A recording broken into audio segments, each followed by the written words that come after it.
वल-अस्र इन्नल इंसान लफ़ी खुस्र इल्लल्लज़ीन आमनू व अमिलुस्सालिहात व तवासौ बिल हक़्क़ व तवासौ बिस्सब्र। मोहतरम असातिज़ा किराम और अज़ीज़ तलबा, ये इंतहाई खुशी और मसरत का मकाम है कि हमारे दरमियान आज एक बहुत अहम शख्सियत तशरीफ़ फरमा है जिन्होंने इसी जामिया से कसब फैज़ किया है। जनाब डॉक्टर वसीम अहमद फ़लाही साहब, वल्द डॉक्टर फ़ैयाज़ अहमद साहब मरहूम।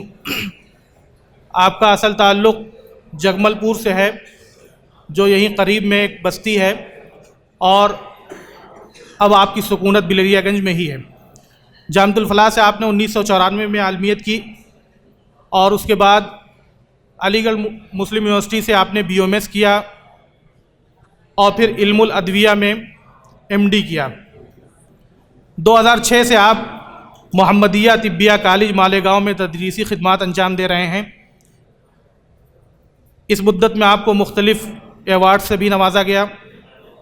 गवर्नमेंट ऑफ इंडिया की जानिब से 2018 में आपको यंग साइंटिस्ट अवार्ड दिया गया।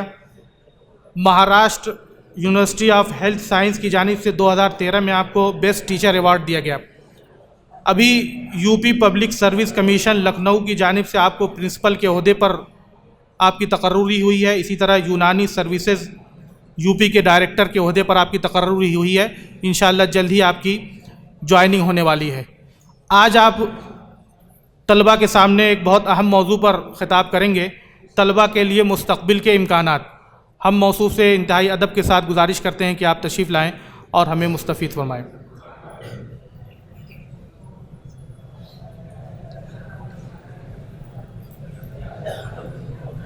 अस्सलामु अलैकुम। सबसे पहले मैं शुक्रिया अदा करना चाहता हूँ अल्लाह रब्बुल इज़्ज़त का, जिसने ये मौका फ़राहम किया कि मैं आपके बीच में कुछ बातें कह सकूँ। मैं सबसे पहले उन असातिज़ा का शुक्रिया अदा करना चाहूँगा जिनसे मैंने फ़ैज़ हासिल किया, और दर्स व तदरीस का जो सिलसिला जामिअतुल फ़लाह के इस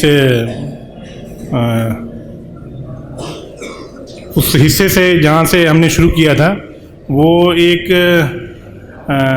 जब हमने यहाँ पर एडमिशन लिया था उस वक्त एक दरख्त था, उसके नीचे जो है चटाइयाँ बिछाई जाती थी और एक ब्लैक बोर्ड हम लोग ला के लगाते थे और वहाँ हमारी क्लास स्टार्ट होती थी। और वहाँ से जब हम दर्जे पंजू में हमने पहले एडमिशन लिया था, वहाँ से जब हम तालीमी सफ़र आगे बढ़ा तो दर्जे 4 में जब हम लोग पहुँचे तो उस वक्त ये अबुल्लह साल की तामीर का सिलसिला जारी था, और हम लोग ये महसूस कर रहे थे कि इस हाल से हम लोग भी कभी फ़ायदा उठाएंगे। लेकिन आज हम लोग चले गए थे, उस वक्त तकमील पूरी तरह नहीं हो पाई थी। आज अल्लाह का शुक्र है कि यहाँ पर बात करने का मौका मिल रहा है। सबसे पहले मैं इंतज़ामिया का शुक्रगुज़ार हूँ कि इन्होंने ये मौका फ़राहम किया, आपके लिए भी और हमारे लिए भी, कि हम एक दूसरे को सुन सकें। कल जावेद सुल्तान साहब से मुलाकात हुई, उन्होंने ज़िक्र किया कि कुछ बातें आपसे शेयर करूं, और उन्होंने ये भी बताया कि जो पिछला सिलसिला था सवाल जवाब का तलबा की जानिब से, वो अभी भी बरकरार है। तो सुनकर मुझे बहुत खुशी हुई, और मुझे उम्मीद है कि मेरे इख्तिताम पर, मेरी बातों के इख्तिताम पर आपकी जानिब से बहुत सारे सवालात आएंगे, और जिन सवालात से हम लोग मौजूद होंगे और उसके तसल्ली बख्श जवाब देने की कोशिश करेंगे। जो मुझे मौजू दिया गया है आज की गुफ्तगू के लिए, वो ये है कि हमारे लिए मौक़े क्या क्या हैं। जब हम यहाँ से फ़रागत हासिल कर लें, यहाँ से फ़ारिग हो जाएं, तो उस फ़रागत के बाद हमारे लिए मौक़े क्या क्या हैं। ये बहुत ही बड़ा उन्वान है और इस पर बड़ी लंबी गुफ्तगू की जा सकती है। जब भी हम किसी भी मौके की तलाश में होते हैं तो उसके लिए पहले से प्लानिंग करते हैं। यहाँ से अपनी तालीमी सफ़र मुकम्मल करने के बाद जब हम यहाँ से बाहर निकलते हैं तो हमारे सामने बहुत सारी राहें होती हैं। अगर वो राहें पहले से हमें पता हों कि किन राहों पर हम अपना सफ़र, ज़िंदगी का सफ़र और अच्छे से पूरा कर सकते हैं, अपनी ज़रूरियात पूरी कर सकते हैं, अपनी सोसाइटी की, समाज की ज़रूरियात को पूरा करने के लिए हम एक अहम रोल अदा कर सकते हैं। अगर हमें पता हो तो हम बहुत अच्छे शहरी बन सकते हैं, और अगर हमें नहीं पता हो तो उस वक्त हम शिकार होते हैं, डिप्रेशन का शिकार होते हैं, मुख्तलिफ परेशानियों का शिकार होते हैं कि अब हम क्या करें। इस पहलू को के मद्देनज़र जो है ये आज का मौजू रखा गया है। हमारे सामने जो बहुत सारी अपॉर्चुनिटीज़ हैं, बहुत सारी राहें जो हमारे लिए हैं, उनमें से जो सबसे अहम राह है वो वही है जिस राह पर हम हैं, यानी अक़ामत दीन के इस फ़रीज़े की अंजामदही के लिए जो हम यहाँ दर्स और तदरीस का सिलसिला यहाँ जारी है, उससे जो हम इस्तिफ़ादा कर रहे हैं, इसी फील्ड में हम आगे जाएँ। उसके लिए भी हमारे पास बहुत सारे मौक़े हैं। उसके लिए यहाँ पर आपको बहुत सारी राहों का पता होगा, उसके सिलसिले में रहनुमाई मिलती रहती होगी, लेकिन उसके अलावा और जो दूसरे बहुत सारे मैदान हैं, उसके ताल्लुक़ से मैं आपसे यहाँ गुफ्तगू करूँगा। यहाँ से निकलने के बाद जो सबसे बड़ा मरहला होता है वो ये होता है कि हम जिस फील्ड में भी जा रहे हैं उसमें कंपटीशन का दौर है इस वक्त। तो पहले से अगर हमने प्लानिंग कर लिया है तो उसी हिसाब से हम अपने आप को कंपटीशन के लिए तैयार रखते हैं। इस दौर को कॉम्पिटिटिव दौर कहा जाता है। सिर्फ मार्कशीट से काम नहीं चलता है। मार्कशीट पर कितने नंबर हैं इसकी कोई बहुत ज़्यादा वैल्यू नहीं है। आपके अंदर कितनी ज़्यादा सलाहियतें हैं। जब हम यहाँ से बाहर निकलते हैं तो हमारी सलाहियतों को परखा जाता है। ये चेक किया जाता है कि हमारे अंदर कितनी सलाहियतें हैं, उसी बुनियाद पर हमें वैल्यू दी जाती है। जितने भी इस दुनिया में इंसान हैं सब एक ही माँ बाप की औलाद हैं, ये हम सबको पता है, और हम सब ह्यूमन बीइंग की हैसियत से एक ही मकाम पर हैं, लेकिन हमारी रिस्पॉन्सिबिलिटीज़ जो हैं वो अलग अलग होती हैं, हमारी जिम्मेदारियां अलग अलग होती हैं। आपने देखा होगा कि इसी इदारे में आपने देखा होगा कि इस इदारे में बहुत सारे लोग हैं, सबकी रिस्पॉन्सिबिलिटीज़ अलग अलग हैं, सबकी जिम्मेदारियां अलग अलग हैं। आपकी ज़िम्मेदारी जो है वो पढ़ने की है, किसी उस्ताद की एक ज़िम्मेदारी है वो पढ़ाने की है, एक आदमी उसकी ज़िम्मेदारी सिर्फ बेल लगाने की है, एक आदमी है उसकी ज़िम्मेदारी जो है मुख्तलिफ़ किस्म के जो काम ऑफिस के हैं उसको अंजाम देने की है। ये जो हमको जो जिम्मेदारियां अदा की जाती हैं वो हमारी अपनी वैल्यूज़ की बुनियाद में है। हमने अपने अंदर वैल्यूज़ जो डेवलप किया है, जो पैदा किया है, वो कितना पैदा किया है और किस लेवल की पैदा किया है। ये मार्केट में हमारी वैल्यूज़ को चेक किया जाता है, जज किया जाता है, और उसकी बुनियाद पर हमें ज़िम्मेदारियों से नवाजा जाता है। मुख्तलिफ़ ज़िम्मेदारियाँ हमारे हिस्से में दे दी जाती हैं। इन सारी चीज़ों को मुख्तलिफ़ टारगेट्स को अचीव करने के लिए, किसी अहम मनसब तक पहुंचने के लिए, किसी अहम कोर्स को में एडमिशन लेने के लिए आपको अपने टाइम को मैनेज करना बहुत ज़रूरी है। आपने देखा होगा या कभी कभी महसूस किया होगा, कभी अपने दोस्तों के साथ देखा होगा कि बाज़ दोस्तों से बात करते हुए देखा होगा कि टाइम गुजर नहीं रहा है। बाज़ बच्चे या बाज़ लोग शिकायत करते हैं टाइम गुजर नहीं रहा, क्या करें, कहाँ टाइम गुजारें। ये बहुत बड़ी बदबख्ती है किसी भी इंसान के लिए। अगर वो इस मौके पे पहुंच जाए कि वो टाइम अपना कैसे गुजारे उसको न अंदाज़ा हो, तो ये उसके लिए बहुत बड़ी बदबख्ती है। तो हमें कोशिश ये करना है कि हमको अपने टाइम शेड्यूल को इस तरह से मैनेज करना है कि हमारे ज़िम्मे जो भी काम हैं वो उसी लिमिटेड टाइम में पूरे हो जाए। आप देखिए अल्लाह ताला ने हमारे लिए एक शेड्यूल बनाया है जिससे हम डेली गुजरते रहते हैं। हम लोगों को एहसास नहीं होता है कि ये एक शेड्यूल बना हुआ है जिसको हम फॉलो करते हैं।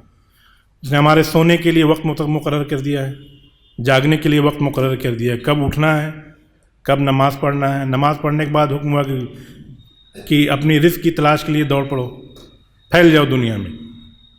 उसके बाद फिर हमारे ज़ोहर का वक्त होता है, फिर असर का, फिर मगरिब का, फिर इशा का, फिर हमारे सोने का टाइम। ये कहा गया कि इशा के बाद किसी घर जाना नहीं है। तो अगर हम उसको फॉलो करते हैं तो हम अपने बहुत सारे टारगेट्स को पूरा कर सकते हैं, और अगर उसको नहीं फॉलो करेंगे तो उसको हम पूरा नहीं कर सकते। ये तो एक बड़ा शेड्यूल या बड़ी तरतीब अल्लाह ताला ने हम तमाम इंसानों के लिए दे दिया है। हम अपनी अलग अलग जिम्मेदारियों और अलग अलग काम की नौइयत के एतबार से हमको माइक्रो लेवल पर या छोटे लेवल पर अपने टाइम को एडजस्ट करना होगा और अपना शेड्यूल बनाना होगा। जैसे सुबह में हम उठते हैं, उठ करके हमारी क्लासेस जब स्टार्ट होती हैं, उस वक्त का जो हमारा दरमियानी वक्त होता है, कभी कभी हम लोग यूं ही ज़ाय कर देते हैं। उसको अगर हम मैनेज कर लें, कभी कभी ऐसा होता है कि बीच में 15-20 मिनट का, आधा घंटे का वक्फा होता है, और हम लोग जो है उस टाइम को इसलिए ज़ाय कर देते हैं कि 15 ही मिनट तो बचा है, अब क्या करें। नहीं, उस 15 मिनट की बहुत वैल्यू है। अब सोचिए अगर रोज़ 15 मिनट आपके इकट्ठा हों तो कितना सारा वक्त आपके पास इकट्ठा हो जाएगा। तो जो भी आपको अभी आप इस स्टेज में, जिस स्टेज में हैं, डेली का एक आपका टारगेट है कि सुबह से लेकर के शाम तक आपको क्लासेस अटेंड करनी है। सुबह से जब आप क्लासेस शुरू होती है, दोपहर तक क्लासेस अटेंड करनी है, फिर उसके बाद नमाज़ पढ़ना है, खाना खाना, फिर आपका बचा हुआ वक्त है उसको कैसे इस्तेमाल करना है। खेलने के लिए भी आपको वक्त इस्तेमाल करना है। खेलना भी बहुत ज़रूरी है। सेहत की जो तारीफ़ बयान की जाती है, physical, mental and social wellbeing, यानी फिज़िकली भी आप तंदुरुस्त हों, मेंटली भी तंदुरुस्त हों और सोशली भी तंदुरुस्त हों, यानी समाजी तौर पर भी आप एक दूसरे से मरासिम हों, तल्लुकात हों। ऐसा ना हो कि बिल्कुल आप यकसू हो जाएं, तो वो शख्स बीमार समझा जाता है।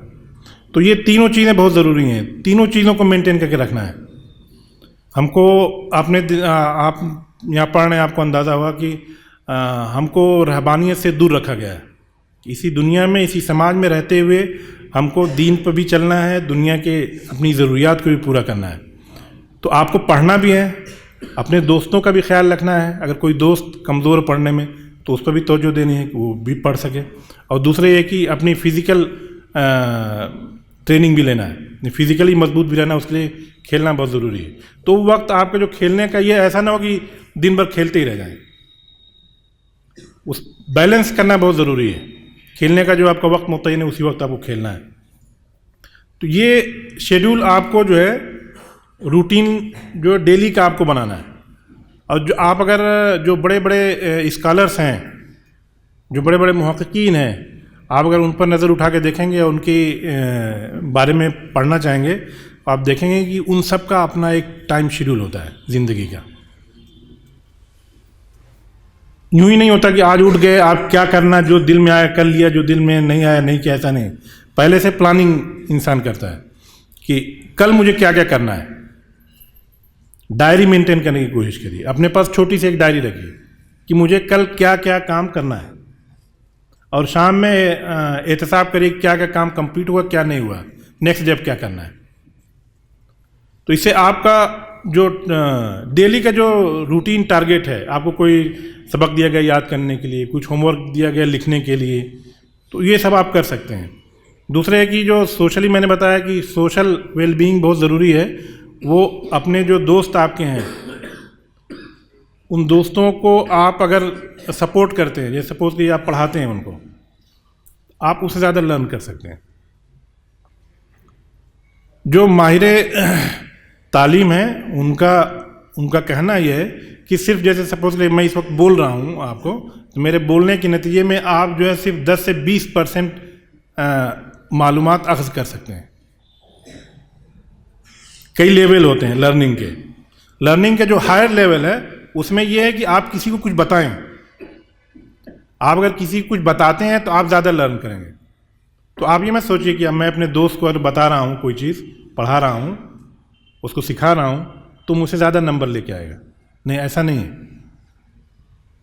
वो ज़्यादा नंबर लेके आएगा जब आपसे ज़्यादा मेहनत करेगा। आपके बताने की वजह से ज़्यादा नंबर लेके नहीं आएगा। तो आप कोशिश ये करिए कि अपने दोस्तों को पढ़ाइए ताकि वो भी आपके बराबर आ जाए। आपके साथ रहता है, आपके साथ उठता बैठता है, आपके साथ खेलता है, पढ़ाई में भी आपके बराबर रहे, तो आप ज़्यादा से ज़्यादा लर्न कर सकते हैं, ज़्यादा सीख सकते हैं।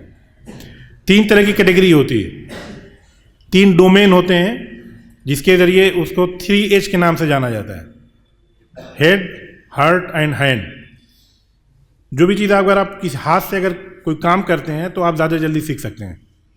जैसे सपोज करिए कि आप आप ड्राइव करना चाहते हैं, गाड़ी चलाना चाहते हैं, कोई आपको बता दे कि ऐसे ऐसे ड्राइविंग करना है, आप नहीं सीख सकते जब तक कि आप उसको अमली तौर पर उसको सीखने की कोशिश नहीं करें। तो ये डेली आपका एक रूटीन होना चाहिए कि हमको कैसे अपने आप को मैनेज करना है। उसके अलावा जो आपके जो टारगेट्स हैं, ये सपोज करिए कि आपने आलमियत कर लिया, फजीलत करना है, फजीलत के बाद आगे क्या करना है, या आलमियत के बाद आगे क्या करना है, उस जो राहें हैं उनमें आपको आज ही से एक लाएहमल अपने आप के लिए तय कर लेना होगा। जो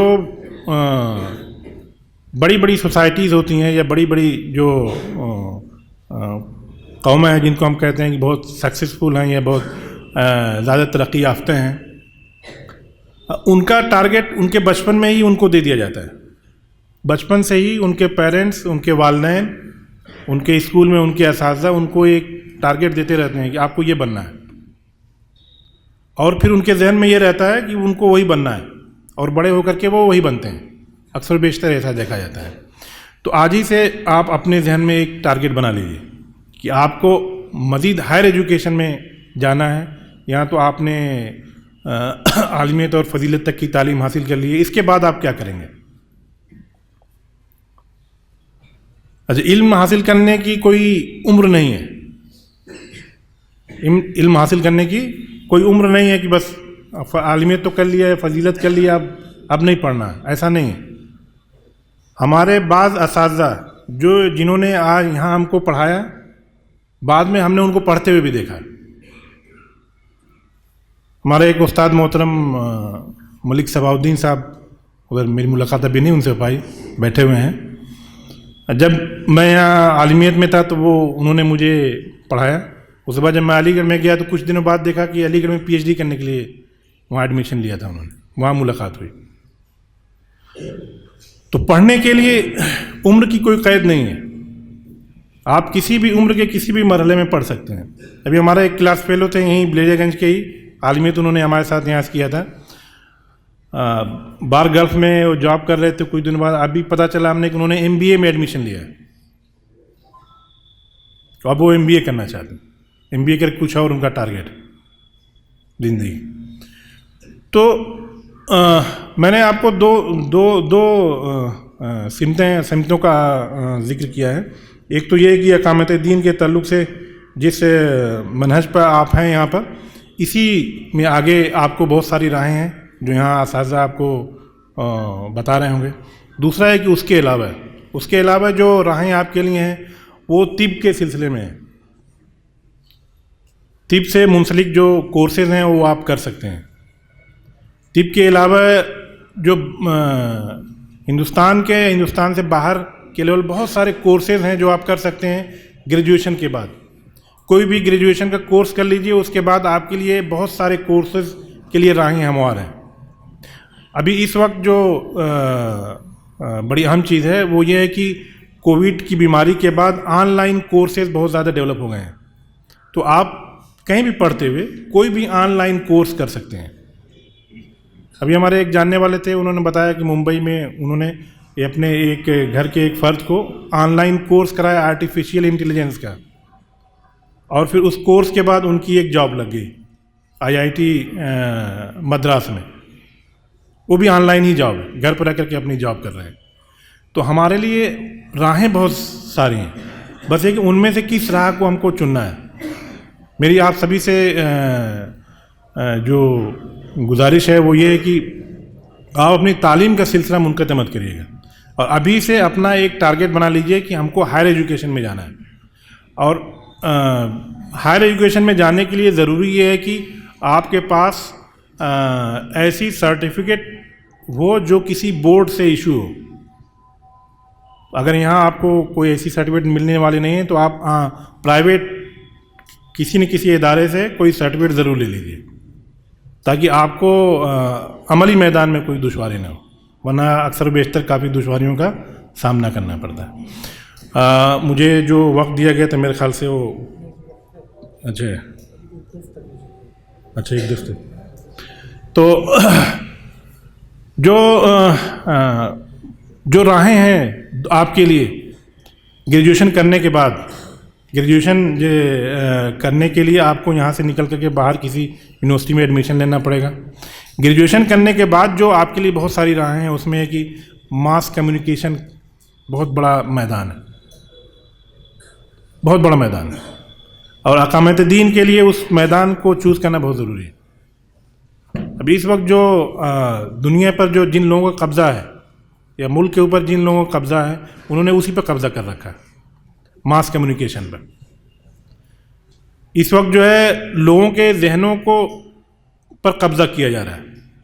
पहले हथियारों से होता था कब्ज़ा, अभी वो सिलसिला बंद हो गया है। आपने देखा होगा कि आपके अतराफ़ में इतनी मुख्तसर सी ज़िंदगी में आपने महसूस किया होगा कि आपके अतराफ़ में जहाँ आप रहते हैं, आते जाते हैं, माहौल चेंज हो रहे हैं। किसी असलहे या किसी ज़ोर ज़बरदस्ती की बुनियाद पर नहीं हो रहा है, ये लोगों के जहन चेंज हो रहे हैं।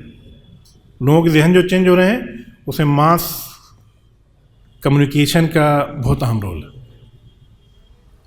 तो अकामत दीन के फरीज़े को अंजाम देने के लिए भी उस टूल को अपनाना बहुत ज़रूरी है, उसमें आप जा सकते हैं। उसके अलावा सोशल वर्क हमारे ज़िम्मे भी काम जो है दीनी एतबार से भी हमको बहुत ज़्यादा समाजी होना चाहिए।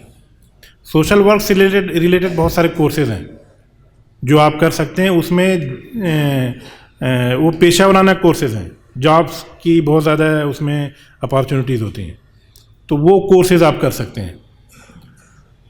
उसके अलावा जो अभी मैंने जिक्र किया था आर्टिफिशियल इंटेलिजेंस का, आर्टिफिशियल इंटेलिजेंस जो इस वक्त जो है सबसे जो डिमांडेड या सबसे टॉप का जो कोर्स है, जिसकी सबसे ज़्यादा डिमांड है इस वक्त, वो आर्टिफिशियल इंटेलिजेंस का है। आप किसी से कम नहीं हैं। एहसास कमतरी का शिकार ज़र्रा बराबर भी होने की ज़रूरत नहीं। आप मेहनत करेंगे, हर चीज़ हासिल कर सकते हैं।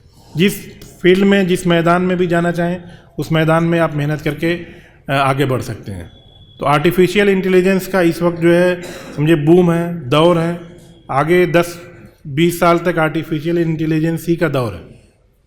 तो उसमें कोई भी ऑनलाइन कोर्स अगर आप कर सकते हैं तो इस पढ़ाई के दौरान भी कर सकते हैं, इसके बाद भी कर सकते हैं, जब भी आपको मौका मिले कर सकते हैं। जैसे आपने देखा होगा कि अभी जब सुल्तान साहब ने बताया कि जो मॉडर्न जो स्कूल्स हैं, उन स्कूल्स के बच्चों के लिए जो है दीनी तालीम के लिए एक इदारा जो है वो वक्फ है, जो उनको घंटे 2 घंटे के लिए वो पढ़ाता है। तो आप जो है अपने इस कोर्स के साथ बहुत सारे दूसरे कोर्सेज भी कर सकते हैं। ऑनलाइन कोर्सेज हैं, जब भी आपको मौका मिले। अभी नहीं मिल रहा मौका, कोई बात नहीं, छुट्टियों में मौका मिल जाए। बहुत सारे कोर्स होते हैं 1 महीने के, 2 महीने के, 1.5 महीने के। आप वो कोर्स कर लीजिए, आपकी बहुत सारी आपके अंदर सलाहियतें पैदा हो जाएंगी उस कोर्स के करने के नतीजे में। तो ये कुछ बातें थी जो आपसे हुई हैं, और आपकी तरफ से कुछ अगर सवालात हों तो।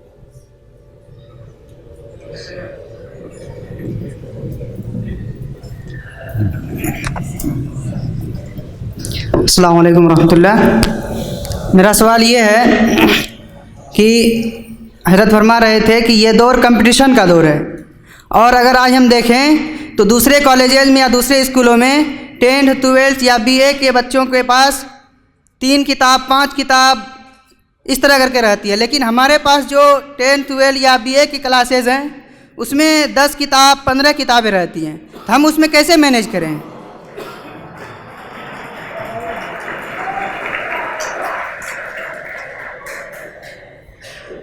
क्या नाम बेटा, क्या नाम है आपका? किस क्लास में है? अरबी पंजुम। शाहनवाज साहब ने हमारे बीच में एक सवाल किया कि अरबी पंजुम से ताल्लुक़ है इनका, कि हमारे कोर्सेज बहुत ज़्यादा हैं, यही ना, कोर्स किताबें बहुत ज़्यादा हैं। मैं सिर्फ एक मिसाल देना चाहूँगा आपको, आप असेस कर लीजिएगा। अभी एक नया स्कूल शुरू हुआ है एक डॉक्टर कौनैन कौसर साहब हैं, उन्होंने अलीगढ़ में एक नया स्कूल शुरू किया है। उस स्कूल का नाम है इस्लामिक मिशन स्कूल। और उस स्कूल के गेट के ऊपर उन्होंने जो स्लोगन लिखा है वो लिखा है for the success of both world. Both world का मतलब दोनों दुनिया के लिए, इस दुनिया के लिए भी और उखरवी दुनिया की सक्सेस के लिए ये स्कूल कायम हुआ है। उनका कोटेशन का मतलब जैसे सपोज कि हम अपने गेट पर कोई कोट करते हैं तो इसका मतलब हमारा हदफ वही है, हम मंजिल वही बनाना चाह रहे हैं अपनी। तो मैंने उनके स्कूल का निसाब देखा है। हिंदुस्तान में 2 तरह के निसाब बहुत ज़्यादा राइज हैं। उसमें सबसे ज़्यादा जो निसाब है बहुत कॉमन है तमाम स्कूलों में, वो CBSE बोर्ड है। और एक और निसाब है वो ICSE बोर्ड का है। उसके बारे में कहा जाता है कि वो बहुत ज़्यादा टफ है। तो हिंदुस्तान में जो जितने भी निसाब चल रहे हैं तालीम के, जो गवर्नमेंट से अप्रूव्ड हैं, उनमें ICSE बोर्ड सबसे टफ माना जाता है। उसका जो निसाब है, आपका जो निसाब है, उस निसाब में बहुत ज़्यादा डिफरेंस नहीं है। वो अरबी पढ़ाते हैं अपने बच्चों को, वो अपने बच्चों को कुरानिक अरबी पढ़ाते हैं यानी तफसीर पढ़ाते हैं, वो अपने बच्चों को इस्लामियात पढ़ाते हैं, उसके साथ साथ ICSE बोर्ड भी पढ़ाते हैं। अगर आप उनका निसाब अगर मुआजना करेंगे, या मैं भी कभी कभी मुआजना करता हूँ, जब मैं यहाँ पढ़ता था हमारा निसाब जो था और उन बच्चों का जो निसाब है, तो मुझे लगता है कि हमारा निसाब तो बहुत कम था। अगर सपोज करिए आपके पास 10 बुक है तो 10 किताबें जो हैं, उस 10 किताबों में कितना मवाद है वो ज़्यादा अहम है। 10 की कोई बहुत वैल्यू नहीं है, 10 या 20 या 50 की कोई बहुत वैल्यू नहीं है। आपने अभी बताया कि जो है वो BA में 3 किताब होती है, वो 3 किताब नहीं होती है। आप अगर उसको देखेंगे तो आप ये सवाल जो है जब मैं स्कूल में था तो मेरे ध्यान में भी था। और हमारे वालिद साहब के यहाँ एक कंपाउंडर थे, वो यहीं शिवली कॉलेज से वो BSc और MSc कर रहे थे। तो जब MSc कर रहे थे तो पहले ज्योग्राफी में MSc कर रहे थे, तो हमने उनसे पूछा कि कितने सब्जेक्ट पाए जाते हैं, बोले एक सब्जेक्ट सिर्फ ज्योग्राफी है। तो हमारे ध्यान में वही सवाल आया कि हम तो 8th क्लास में पढ़ते हैं, अभी 9वीं में उस वक्त पढ़ रहा था, तो मैंने सोचा कि उनको तो एक ही किताब पढ़ाई जाती है और हमको तो बहुत ढेर सारी पढ़ाई जाती है। तो मैं एक दिन उनसे बहस करने लगा कि आपसे ज़्यादा तो हम पढ़ते हैं। तो उन्होंने कहा नहीं, हमको सब्जेक्ट एक है, लेकिन इसका मतलब ये नहीं कि हम एक ही पढ़ते हैं, हमारे पास निसाब बहुत बड़ा है। आप जितना पढ़ते हैं 8th क्लास मुझसे बहुत ज़्यादा है, लेकिन हमारा एक ही सब्जेक्ट है। तो ऐसा मुमकिन हो सकता है कि आपके पास 10 सब्जेक्ट हों लेकिन निसाब ज़्यादा नहीं हो, क्योंकि जो आपका जो निसाब जो लोग तरतीब देते हैं वो माहिर तालीमात होते हैं। यहाँ जैसे जो असातिज़ा बैठे हुए हैं, हम सब लोग निसाब नहीं बनाते हैं। निसाब बनाने के लिए कमेटी होती है, वो ये जज करती है, उसकी ये सलाहियत होती है कि वो ये जज करे कि जो स्टूडेंट है उसकी एज कितनी है और वो कितने का मुतहम्मिल है, कितना वो पढ़ सकता है, कितना लर्न कर सकता है, उससे ज़्यादा नहीं बनाया जाता। तो ये सवाल समझिए मेरा सवाल है, बचपन में जो मेरा सवाल था वही आपका है। मैं तो बल्कि वो कई मशवरे मैंने दिए, उनमें इसी तरह के कुछ मशवरा है कि और आपके सिलेबस को और इम्प्रूव किया जाए। और कोई सवाल किसी के ध्यान में? बहुत अच्छा सवाल रहा माशाल्लाह शाहनवाज साहब, बहुत बहुत शुक्रिया आपका। और किसी के ध्यान में कोई सवाल हो? हाँ बेटा, आप वहीं से पढ़िए, अपना सवाल पढ़िए। हाँ पढ़िए, आप पढ़िए खुद से, आप खुद से पढ़िए। बहुत से लोग माशी मसाइल की वजह से अपनी तालीम को मुकम्मल नहीं कर पाते, तो इस मसले को कैसे हल किया जाए? तालीम के साथ साथ जरिए माश के क्या क्या मौके हो सकते हैं? क्या नाम आपका? मोहम्मद फुरकान। दर्ज अरबी पंजुम? हाँ अरबी चाहरुम, ठीक। मोहम्मद फुरकान साहब का सवाल है अरबी चाहरुम से कि माशी मसाइल की वजह से तालीम मुकम्मल नहीं हो पाती, इस मसले को कैसे हल किया जाए और तालीम के साथ साथ ज़रिए माश के क्या मौके हो सकते हैं। देखिए, ज़रिए माश के लिए जो है जो सबसे अहम ज़रिया है वो है तिजारत। वो हम लोगों ने छोड़ दिया है और सुन्नत भी है। आप ये देखेंगे कि तिजारत जो लोग भी करते हैं वो कामयाब हैं। लेकिन अगर हम एक मुस्लिम ताजिर की हैसियत से अगर तजारत करें तो हम बहुत ज़्यादा कामयाब हो सकते हैं। हज़रत उस्मान गनी रज़ी अल्लाह अन्हु से, मुझे सही से याद नहीं, अगर कुछ गलती हो तो मैं तसहीह चाहूँगा, किसी ने पूछा कि आप इतने ज़्यादा अमीर कैसे हैं, तो उन्होंने शायद ये जुमला कहा था कि मैं बहुत कम मार्जिन पर तजारत करता हूँ। आज हम लोग जब शुरू करते हैं तजारत तो सोचते हैं एक ही दिन में एक ही कस्टमर से खूब ढेर सारा पैसा ऐंठ लें, तो अल्टीमेटली क्या होता है, कस्टमर आना हमारे पास बंद हो जाता है, हम बैठ जाते हैं। हमको लगता है कि तजारत के पेशा अच्छा नहीं है।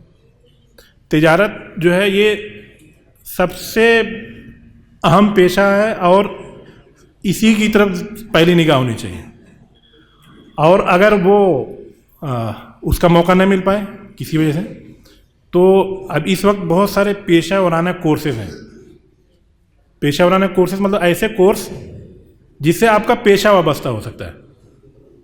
तो उस पेशे को करने के बाद जो है आप, जैसे मैंने अभी आर्टिफिशियल इंटेलिजेंस का जिक्र किया, उसका ग्रेजुएशन का कोर्स कर लीजिए आप। ग्रेजुएशन का कोर्स करने के बाद बहुत सारे कोर्सेज हैं। इस वक्त जो है वो हमारे लिए सबसे ज़्यादा जो ज़रूरी पेशा वर लोगों की ज़रूरत है वो है लायर्स, वकील, जो अच्छे वकील नहीं हैं, जो हमारी मदद कर सकें। तो आप ग्रेजुएशन का कोर्स करने के बाद भी वकालत का कोर्स कर सकते हैं या डायरेक्ट एडमिशन ले सकते हैं। तो अभी पहले के मुकाबले में तो राहें बहुत आसान है। अभी आपके लिए एक एफिलिएशन हो रहा है, अभी मोहतमिम साहब ने बताया कि एक स्कूल से, वहाँ से आप जो है प्राइवेट इम्तिहान भी पास कर सकते हैं, हाई स्कूल का, इंटरमीडिएट का। हम लोग जब पढ़ते थे तो उस वक्त बैन था, चोरी छुपे जो है बच्चे जा के प्राइवेट इम्तिहान, जो अरबी पर्शियन बोर्ड था उसका आलिम का, वो लोग दे आया करते थे। और ये खदशा भी, डर भी लगा रहता था कहीं पता चल गया तो अखराज ना हो जाए। अभी तो बहुत आसानी है माशाल्लाह आपके लिए। अच्छा, ये जो मसला है माशी मसाइल का, ये बड़ी अहम कड़ी है। इसके लिए ये है कि जो अपने ज़िम्मेदारान हैं, जिसको आप अपना बहुत मुखलिस ज़िम्मेदार समझते हैं असातिज़ा में से, उनमें से किसी को ये बात बतानी पड़ेगी कि हमारे साथ ये माशी दुश्वारी है, और उसके बाद आप बताएंगे तो राहें आपके लिए खुल जाएंगी। लेकिन किसी न किसी को बताना पड़ेगा। आमतौर से जो लोग माशी परेशानियों का शिकार होते हैं वो बहुत खुददार किस्म के होते हैं, तो जल्दी अपनी बात किसी से कहते नहीं। लेकिन आपको जिसको भी लगे, कोई भी एक उस्ताद आपका ऐसा हो जिससे आप थोड़ा आपको लगे कि आपके लिए बहुत मुखलिस है, आप अपनी बात उससे कह सकते हैं, तो उससे कहेंगे तभी आपका मसला हल हो सकता है। ये एक और सवाल है, आखिरी सवाल इमामुद्दीन साहब का है।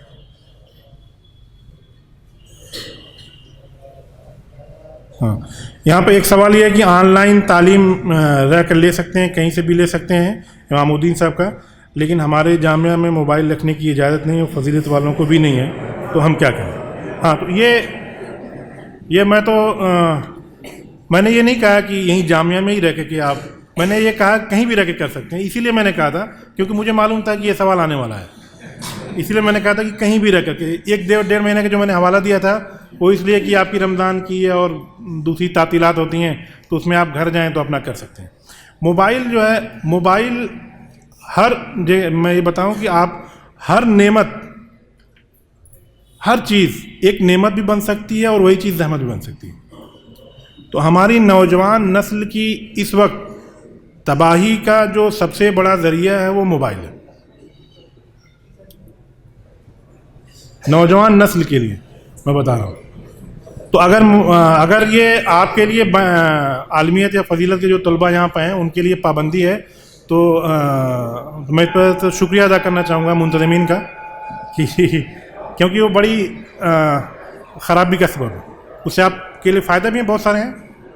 जब आप समझदार हो जाएंगे तो उस वक्त उससे फ़ायदा हासिल कर सकते हैं। इन्हीं बातों के साथ जो है मैं अपनी बात ख़त्म करता हूँ। इंशाअल्लाह फिर कभी मौका मिला तो फिर बात करेंगे। जज़ाकुमुल्लाह खैरन। जज़ाकुमुल्लाह खैरन। हम आपके बहुत मशकूर हैं।